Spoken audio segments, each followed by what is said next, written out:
Dear friends, welcome to PMS Insights. At the outset, wish you all a very happy and prosperous New Year 2021. The year 2020 has been a year of contradictions, where we have seen markets having delivered their best 6-month returns in more than a decade, at a time when economic activity sharply contracted and humanity witnessed the biggest challenges in a decade.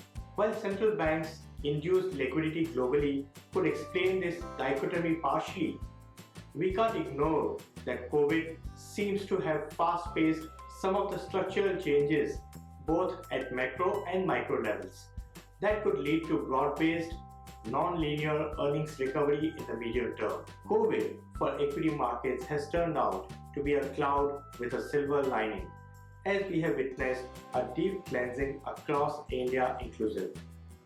Be it in terms of resilient business models gaining market share, overhead cost reduction, deleveraging, improved capital allocation, all of it leading to a far more efficient private sector, which would ultimately get reflected in higher return on incremental capital invested.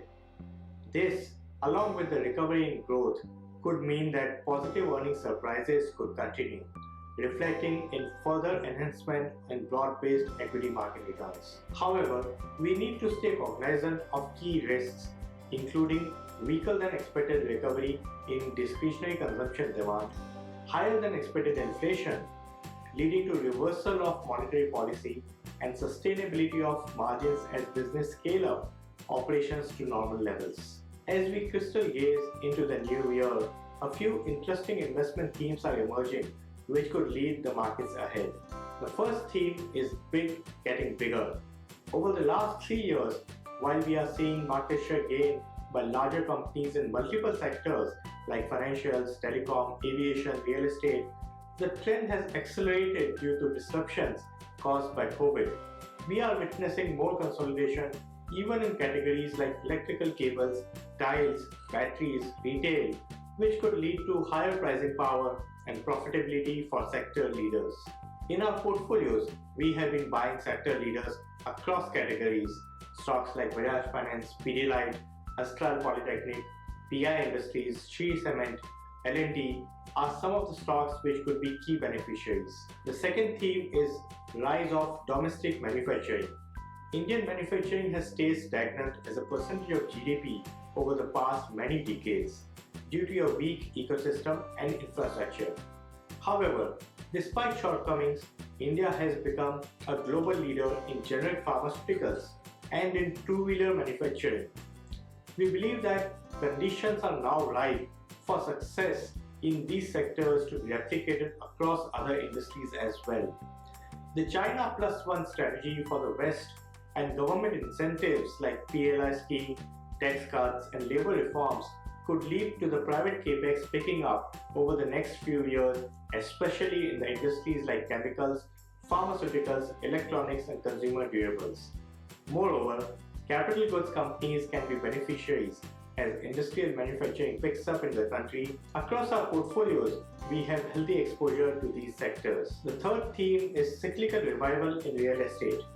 It seems that we are at the cusp of cyclical revival for the first time since 2013-14. This is led by lower interest rates, improving the affordability, coupled with stagnant real estate prices for the last 7 to 8 years. This has reduced the differential between mortgage EMIs and lease rentals.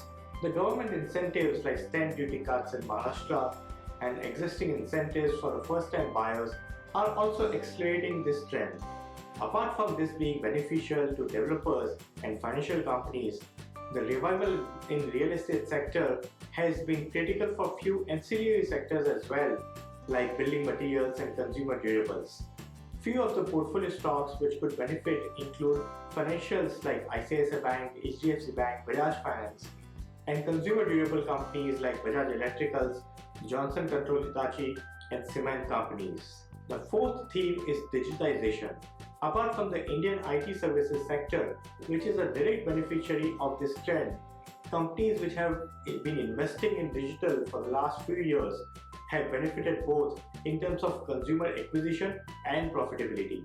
Few stocks in our portfolio which are beneficiaries of this trend include IT companies like Infosys, Persistent, Happiest Minds, and technology leaders like HDFC Bank, Bajaj Finance, strong digital platforms like Jubilant Foodworks, and telecom players like Reliance Industries and Bharti Airtel. The fifth theme is a resurgence of mid-caps. Post the last 2 years of underperformance versus large caps, we believe mid and small caps are well placed to outperform their large cap peers. Q2 was the first quarter in several years wherein we saw upgrades in earnings forecasts across several industries. This, coupled with the fact that mid and small cap companies have higher financial and operating leverage, will lead them to outperform the large cap earnings growth over the next 2 years. Nifty companies are expected to compound earnings at 28% over FY21 to FY23 against 40% growth for the mid and small cap companies. While the mid cap index has begun outperforming Nifty by 5% over the last 1 month, we believe there is still room for valuations to expand. On a 1 year forward price to book basis, mid caps are still trading at an 18% discount to large caps. In the year 2018, this valuation had converged for mid caps and large caps. Across our multi-cap portfolios, we have been increasing exposure to small and mid-cap segment. Few recently added stocks include Aztec Life Sciences, Happiest Minds, Alkyl Amines, Apollo Tryport, Praj Industries, and JTECT. Apart from the themes highlighted above, we continue to employ our extensive bottom-up research process to identify mispriced opportunities with special focus on companies with credible management, healthy balance sheet, higher return on capital, and strong runway for growth. In India's special opportunities portfolio, around 83% of companies deliver results above or in line with estimates, and 17% companies deliver results below estimates. As seen in the table, 6 of the top 10 stocks have outperformed the benchmark over the last 1 year, and the earnings growth outlook for our top 10 holdings is improving going ahead. Coming to the last quarter results, average profit growth for the portfolio was significantly ahead of the benchmark at 28% growth for the portfolio versus 12% for the benchmark. New additions to the portfolio include Zydus Wellness, JTECT, and Praj. Most of these stocks have outperformed the benchmark since their purchase. Thank you.